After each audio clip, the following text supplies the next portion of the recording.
सम्मानित मंच एवं इस सभागार में उपस्थित तमाम सभी सम्मानित साथियों,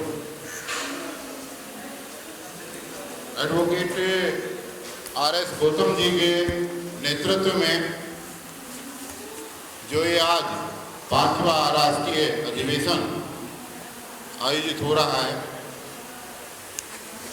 तमाम वक्ताओं ने बहुत अच्छी बातें विचार रखा और देश के अलग अलग कोने से आकर के रखा। ये बहुत बड़ी बात है। बाकी दिल्ली के लोगों को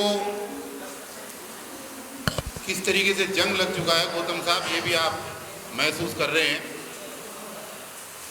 और ये दुर्भाग्य है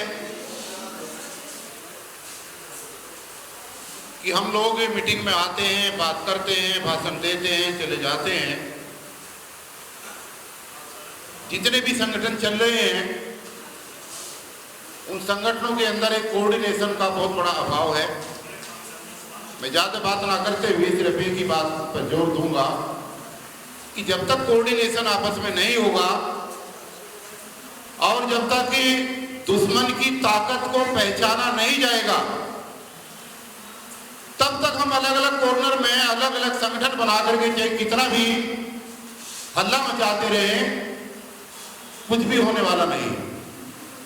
और यही हो रहा है पूरे देश में।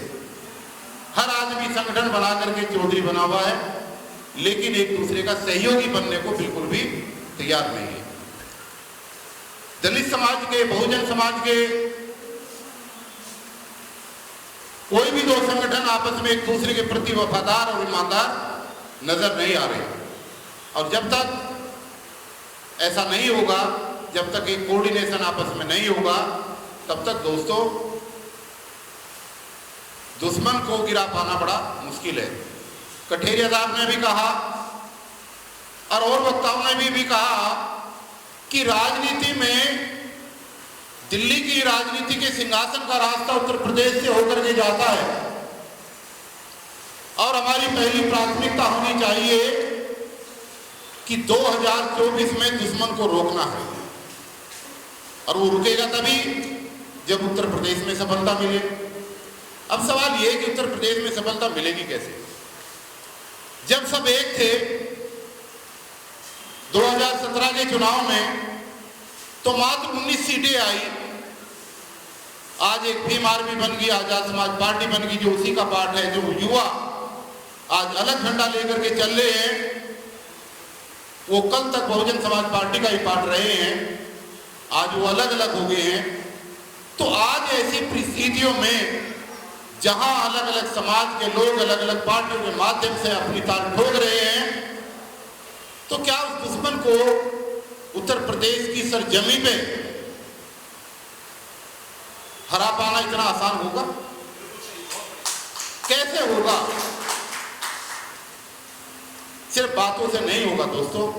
इसके लिए एकजुटता की जरूरत है, इसके लिए एक संघर्ष की जरूरत है और अंधभक्ति से बाहर निकलने की जरूरत है। आज दिक्कत कुछ और हो रही है।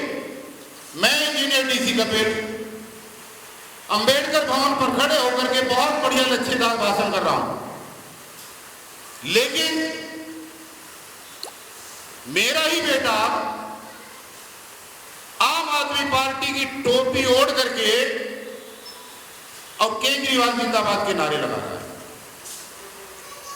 अगर ऐसा हो रहा है तो मेरे माध्यम से बहुजन समाज पार्टी या दलित पार्टी कोई बढ़ जाएगी और सत्ता में आ जाएगी, ये संभव नहीं है। यही चीजें सब जगह देखने को मिल रही हैं। परिवार कहीं चल रहा है, युवा कहीं जा रहा है। मुझे बहुत अच्छा तजुर्बा है। मैं 3 बार एमएलए का चुनाव लड़ चुका हूं दिल्ली से। जितने काशीराम जी को मानने वाले समर्थक हैं, जितने बाबा साहब को मानने वाले समर्थक हैं, जितने लोग मीटिंग में आते हैं, जितने लोग दो हाथ उठा करके सहयोग और समर्थन की बात करते हैं, जब गिनती होती है तो इतने ही वोट निकलते हैं। उनके परिवारों के भी वोट नहीं मिलते। उनके परिवार में युवा, उनके परिवार में की बेटी, उनके परिवार की बहुएं, वो कहाँ वोट दे रही है उस आदमी को खुद नहीं पता होगा। जितने पुराने लोग हैं बस इतने वोट निकलते। तो ऐसे हालात के अंदर दोस्तों, जिन लोगों को हम पानी पी पी करके गाली देते हैं, जिनकी हम आलोचना करते हैं, आरएसएस ने ये कर दिया। अभी बहुत सुंदर बात मेरे एक साथी ने कही थी, सीनियर साथी थे, कि शिक्षित, संगठित और संघर्ष कोई देश के अंदर अगर चरितार्थ किया है तो भारतीय जनता पार्टी कर रही है।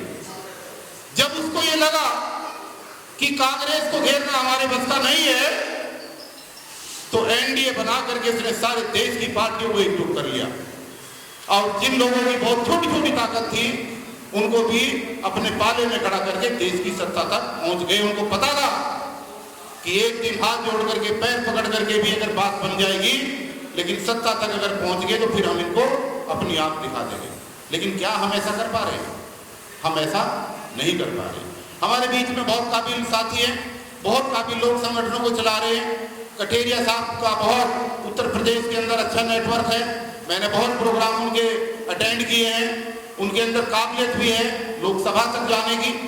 लेकिन सवाल ये है कि जो रास्ता बनना चाहिए, जो रास्ता नहीं बन पा रहा है, हमें उस पर विचार चिंतन बड़ी ईमानदारी से करना चाहिए। ऐसा होता हुआ दिख नहीं रहा जिसकी हम आने वाले 2024 में कल्पना कर रहे हैं कि हम शायद 2024 में उनको हरा पाएंगे।